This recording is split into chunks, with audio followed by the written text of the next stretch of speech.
Hello and welcome to another edition of Sports Select Sports Talk. I'm your host, Mitchell Clinton. Let's get right to the show, starting with the opening kickoff.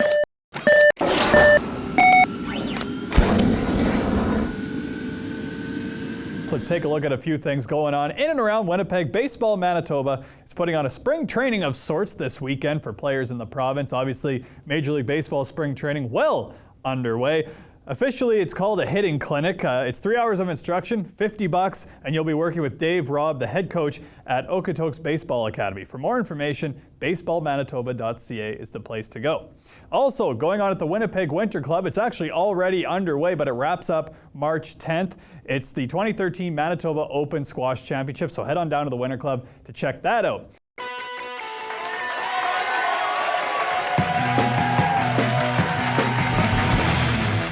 Moving along to the Pat on the Back Club, this week's Pat on the Back goes to Andrew Cunningham of the Winnipeg Wesmen men's basketball team. His record-setting year for the Wesmen in the assist category is the reason he's getting that pat on the back.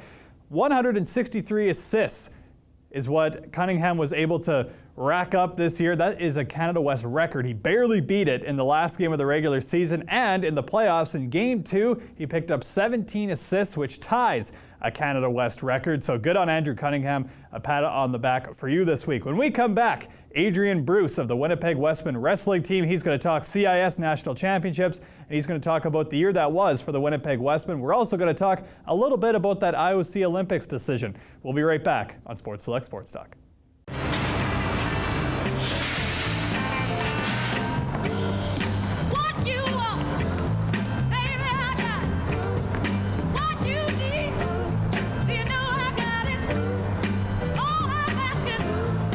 Excuse me, ma'am. Would you like to have my seat?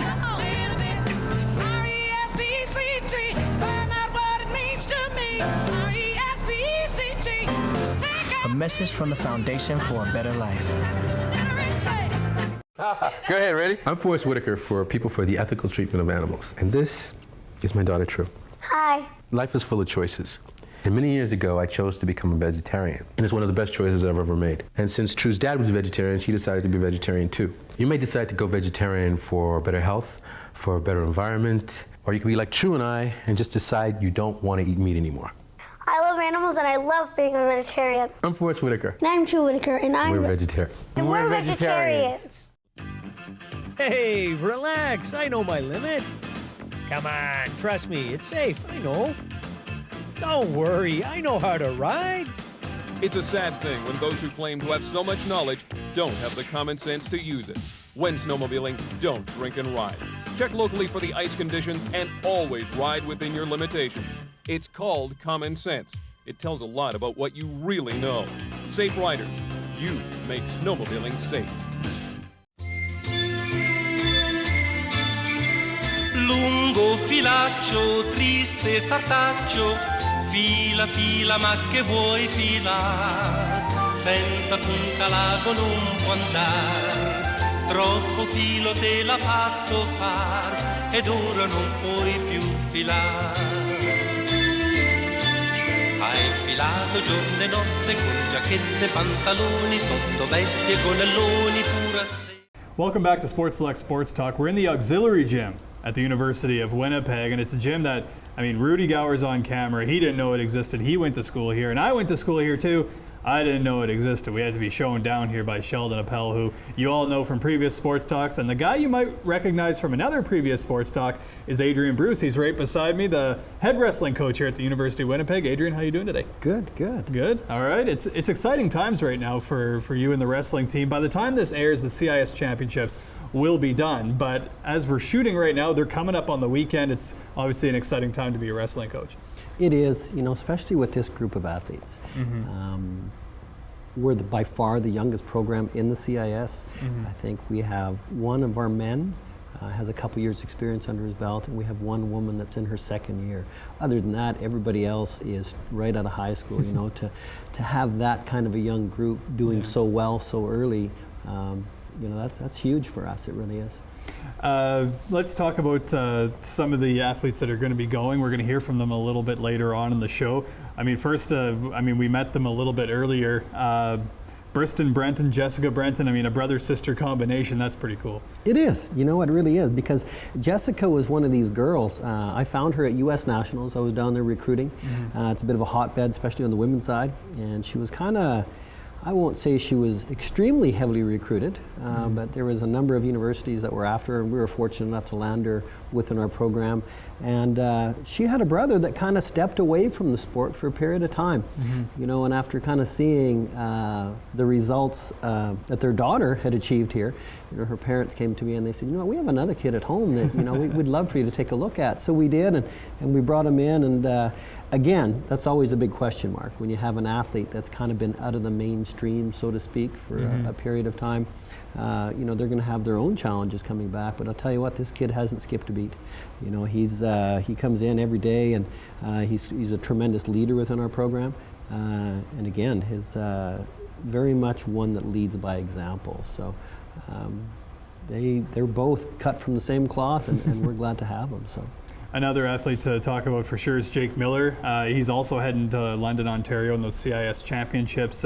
Also won Canada West Rookie of the Year award this year. You know what, Jake is just one of those kids that as soon as I met him and spent a bit of time with him, I thought, you know what, I need to do what I need to do to get this kid in my program. Starting with his attitude and his work ethic. He's a bit of a sleeper, so to speak. When you look at him, he's a bit deceiving. He's just very, very ordinary. Nothing spectacular about him in terms of physical presence, but once you see him on the mat, he's probably one of the most gifted athletes that we have in our program. You know, so it's actually really a treat to watch him compete. And I'd love to see Jake Miller on the mat from a press box perspective, not not looking directly across from the guy, that's for sure. The other two going, Emily Kessler and off the top of my head, I just Kyle Newen. Kyle Newen, yes, we talked to him too. Kyle Newen and Emily Kessler, obviously two great athletes to be heading that far. You know what, Emily Kessler, again, is an athlete that I found out east, brought her out of Essex, Ontario. Kind of one of these Moneyball kids, you know, again, one of these kids that kind of fall under everybody else's radar. There were some prominent programs that were interested in her, but I really think we did a good job in really pursuing her. You know, and we brought her to our program, and she is an amazing addition on the women's side. And what really excites me about Emily is seeing how much she's progressed from fall till now in this environment. You know, she's got 4 more years under her belt. She's just a kid, you know, so that really excites me when you see kids progress that much and improve. For her to be in the position she's in going into CIs, that in itself is an achievement. And you know what? This kid surprises me every day. Every single time she goes out and competes, she gets better and she learns from her mistakes. And honestly, with her, I never know what she's going to do. So we'll see what she comes back with CIs with. For sure, and those CIS championships in London, Ontario, once again. Now you mentioned how young your team is, and you even just going through those athletes, you can talk about the number of CIS years of eligibility still left over. Both teams finishing in 5th in Canada West. As a coach, what would be the next step that you would like to see, not just these athletes that we talked about, but the rest of your teams take next year? I'm already in full recruiting mode. When I get back from CIS in London, I turn around and I fly back out to Guelph to a tournament there recruiting, and then I fly out to Saskatchewan and I'm a recruiting trip there. So I'll be on the road for a couple of weeks. I hope, my expectation is to fill our entire varsity roster next year. When we went into Can West, especially on the men's side, we won all of our duels head to head with very established programs, some of them national champions. Where we lost the duels on points was in weight classes that we didn't have representatives. So then they got the walkover points. So when we look at our stats, they're not overly impressive. But if you kind of look behind that veil or that curtain, you know, it's very impressive, like especially some of the upsets that our athletes pulled off. Kyle Newen, we talk about the 5th edition going to London. That's a young man. He probably has the most international experience. He came to us directly from Team Canada. I think he was 12th or 13th at the World Championships last year in Somboti, Hungary.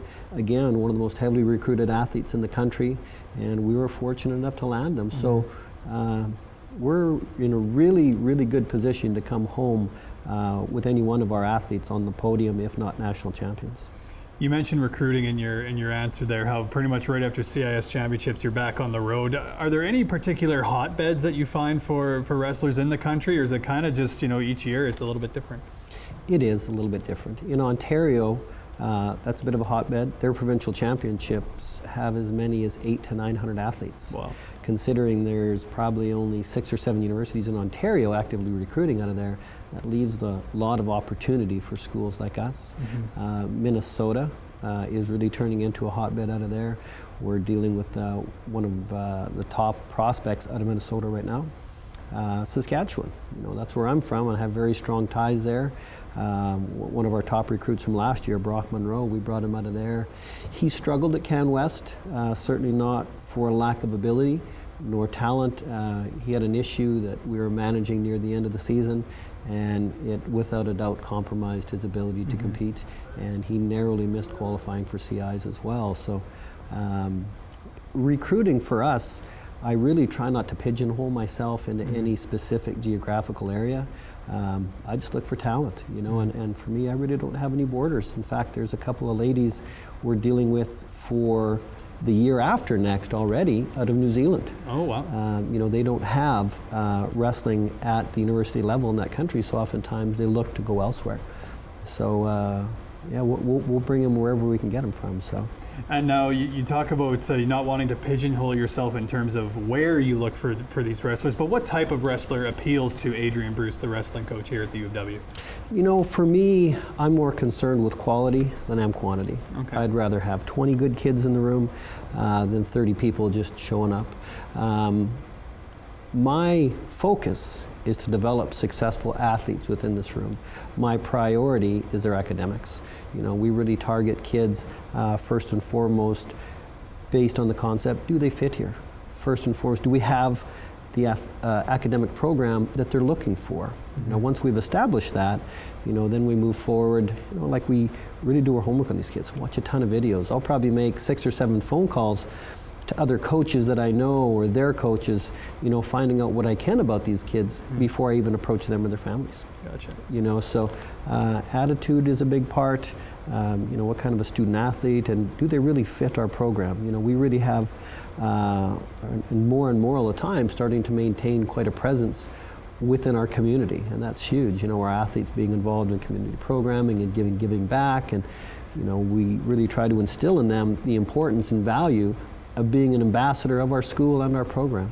All right, so if you look on wesmen.ca, the calendar for the wrestling teams goes down to the CIS championships, but there's one more event on there, the CAWA Junior and Senior National Championships.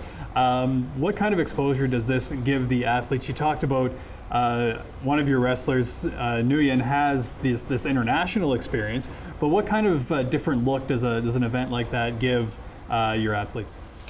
It's much the same tournament, and we're going to see a lot of the same competitors for the simple fact that our program is so young. Briston Brenton, the eldest of the bunch, he's not able to compete due to citizenship. It's for Canadian citizens only, but the rest of our group, a lot of them are only going into their first year junior, so they'll very much as they are in the CIS, kind of a small fish in a big pond, but they're doing that well. It's much the same thing at the junior level. Okay. My credibility as a sports reporter would go completely out the window if I had a wrestling coach here and I wasn't going to ask you a question about the Olympics and 2020. Obviously the IOC, the decision to remove wrestling, a sport that's been there since 1896.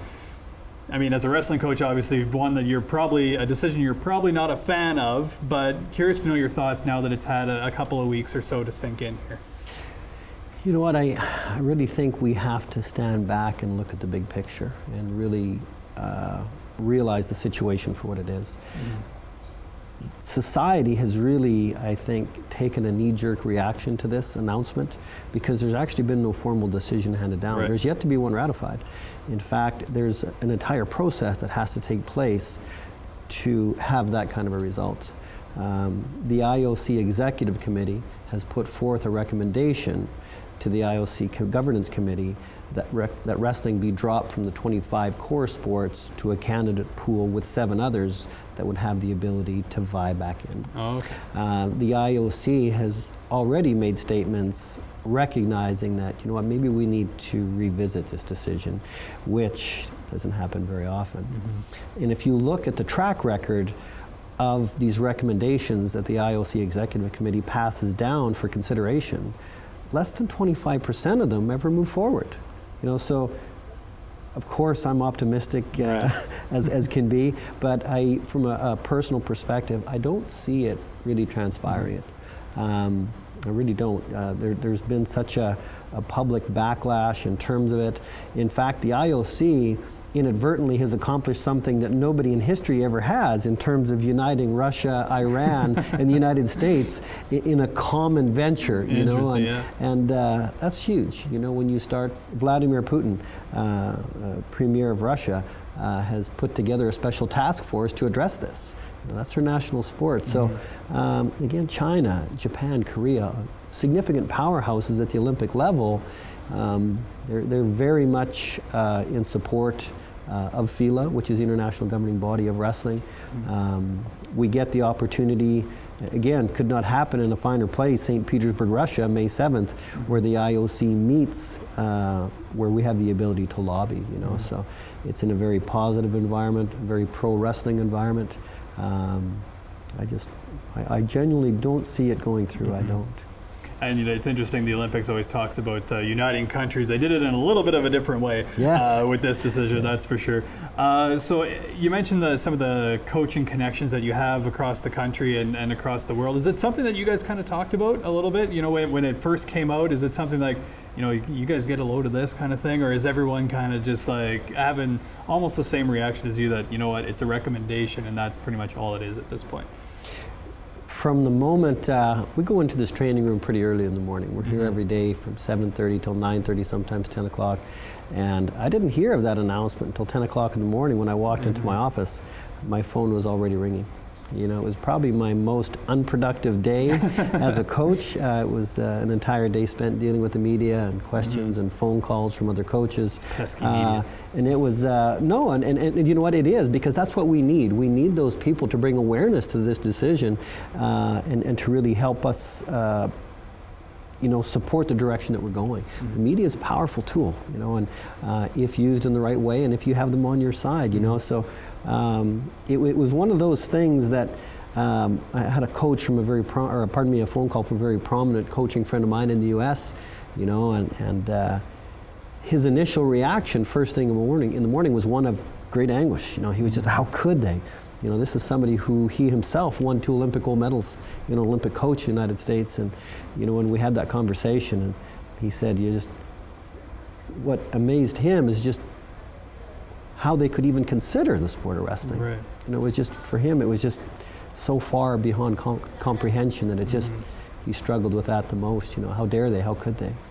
Thanks for this, Adrian. It's obviously something that we'll keep an eye on as these things go on. And you mentioned that meeting in St. Petersburg, one to definitely keep an eye on. Absolutely. And the Wesmen, another team to keep an eye on. Wesmen.ca is the place to go for all the information that you'll need on the athletes that we're going to talk to right now before we go to break about their thoughts about heading to the CIS Championship.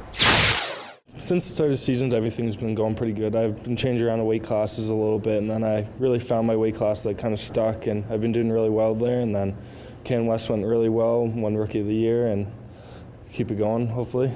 Just be ready. Just stay confident, just have my best tournament, I guess. It's a new experience. I'm originally from BC, but I'm loving it out here. I'm loving the program, man. It's good. I had a bit of a disappointing performance in Can West, but I think I'm still one of the contenders for first place, and I think I could bring home a CIS national championship. I think key would be just to keep my head and keep focused mentally, because I lost my focus in one of the matches and lost the match I really shouldn't have, and I let that affect me more than it should. But I know I've learned from that, and I'm ready for the next one. I have had a tough year. I've struggled with a couple injuries, but I'm feeling really good about this tournament. I felt really good about Can West, and I'm ready to go for CIS. I think it should be a good tournament. Yeah, I've got a good side of the pool that I'm seated on, so I think I'm going to end up pretty well at this tournament. It's been a really successful season for me. I've won 5 tournaments so far, and hopefully I can get this next tournament. But It's been real good. I mean, a lot of positive things have happened, a lot of good guys on this team, and we're in the right position to do real good at this tournament, and just makes me excited to go over to CIs and show them what we're capable of. So I just gotta stay focused, keep my confidence up. I'm pretty confident as it is, but I get my doubts sometime, and I just gotta kind of hide those away and just go out and show up and wrestle like I know I can and do what I'm capable of. So. Snowmobiling makes winter a special time. Snowmobilers care about the environment. They're firefighters, farmers, nurses, homemakers, teachers, and bankers. Snowmobilers are your neighbors and co-workers. They are good, respectful people who give to charities, plant trees, and help care for our fragile watershed areas. Snowmobilers are contributing citizens of your community who enjoy winter with an enthusiasm for nature, for life, and for the freedom that comes from it.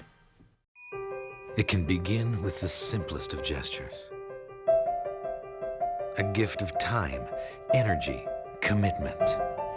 Something precious that grows stronger with every hand that touches it, and grows across communities and through the very fabric of our nation, and begins, once again, with the simplest of gestures. To Canada's 6.5 million volunteers, thanks. Kidney disease affects an estimated 2 million Canadians. Many don't even know they have it.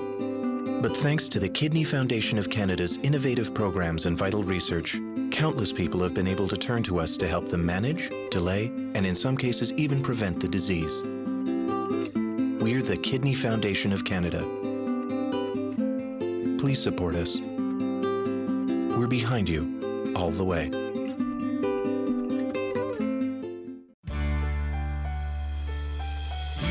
Faces you want to meet. These are the friends you live for.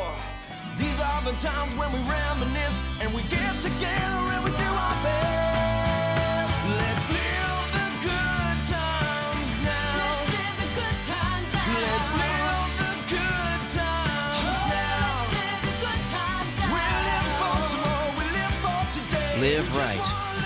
Learn how.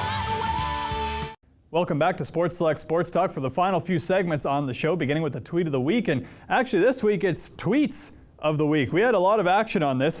I put the question out there on Twitter about the Canadian women's hockey team's third jersey for the World Championships coming up in April.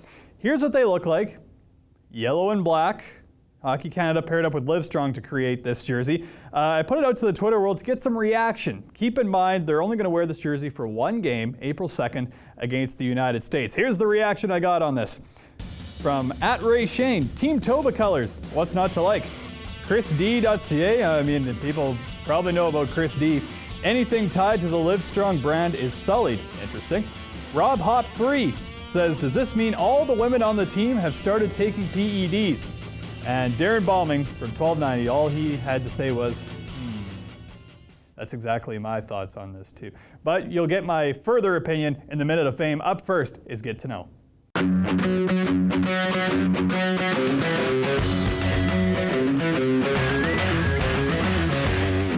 We're in the Winnipeg Jets dressing room for the Get to Know Your Jets segment, and here with Grant Klitzum. And Grant, first off, you were at Festival de Voyageur. How'd that go for you? It was a lot of fun. I grew up in Ottawa and Northern Ontario, and got to go to a lot of those festivals growing up, and so it was a lot of fun to be a part of it. Now, did you get to do the whole taffy thing? Because that's probably my favorite part of it. Yeah, definitely my favorite too, and I did indulge a little bit. I like going out to Sugar Shacks in the springtime, so that was a lot of fun doing that. Excellent. So it's game day. What's your favorite game day meal?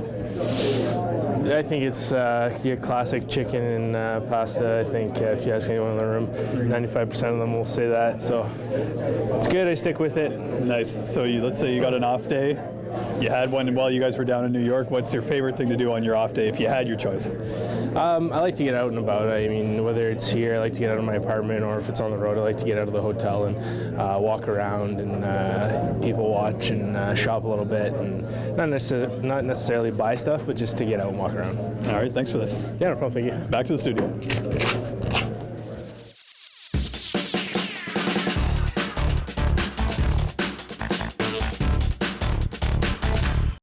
Wrapping up the show now with my Minute of Fame, and we're going to go back to those Team Canada jerseys that I mentioned in the Tweet of the Week segment.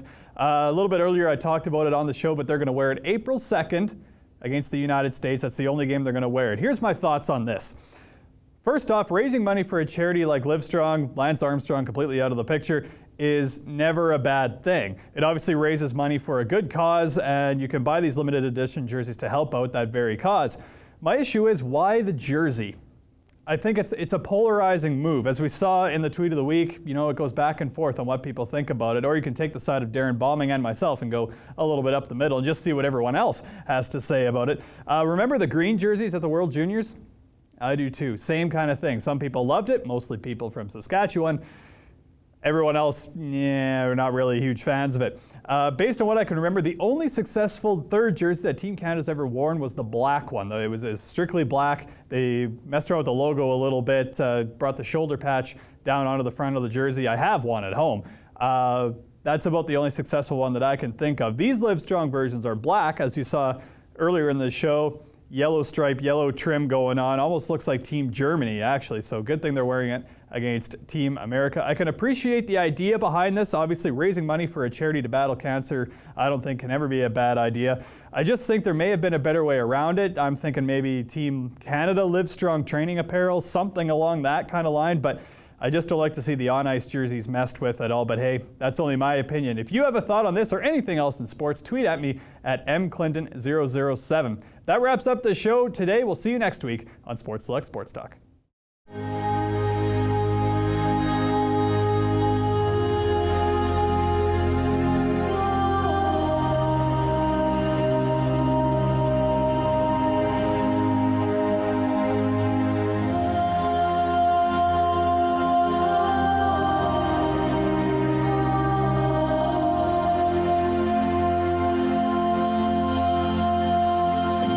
Voice of sport in Winnipeg. I gotta be honest, before the heart attack, heart disease never really crossed my mind. Now I think about it all the time. I don't have much energy, not that interested in work, and there are so many places I just can't go because they all remind me of my wife. Heart disease and stroke is the leading cause of death for Canadian women, yet most don't know it. By making lifestyle changes, women can reduce their risk by as much as 80%. Visit thehearttruth.ca to learn more. Even though the Go Jets Go chant can start randomly in Winnipeg, these students at Holy Cross School were cheering for the Jet right in front of them, Zach Bogosian. Sporting his new number 44, the Winnipeg Jets defenseman dropped by to read the home team during I Love to Read month. You guys want to see the pictures? Sorry. I know as a kid, just growing up, anytime you had a different activity other than school, maybe it was a guest speaker or something that kind of made you listen a little bit more and kind of give you a little more, I guess, pep in your step a little bit, I guess, walking around school. So it's fun to see the kids smile. Teacher Colleen Dooley and other colleagues wrote the 500-word contest entry essay together. In it, they focused on showing the Jets how the classroom was fueled by passion from a math assignment. I started a math activity, tried to think of how I could tie in my teaching with hockey. So what we do is every time there's a game, and this was in my essay, their homework was to come back and tell me if they had won or lost. And then we have a little chart at the back where we do a tally for every win. We put a unit cube in the wins column or bucket and one in the losses column, hopefully in the wins. Following the reading, Bogosian took some hard-hitting questions from the grade 2 and 3 students. Some of them even caught the Messina, New York native off guard. Do you get followed by fans after some games? That's actually a really good question. It depends. Some places you get noticed, some places you don't. I've had people follow me around the grocery store a couple times. One kid asked me about the lockout. I didn't really know how to explain to him, but I just kind of said it was both sides just trying to do what's right for the game. So each student received an autographed copy of the book and didn't waste any time flipping through the pages. Dooley says watching Bogosian interact with the students helps get the importance of reading across. Just to have anyone come in and be a positive role model when it comes to reading is a wonderful thing for a teacher. I'm stressing to them every day how important reading is. Reading is the success to everything in school and, helping them find a career, everything that Zach was even echoing. So to have someone that they look up to come in and express to them their love of reading and share their reading with them was just extremely meaningful. For Shaw TV, I'm Mitchell Clinton.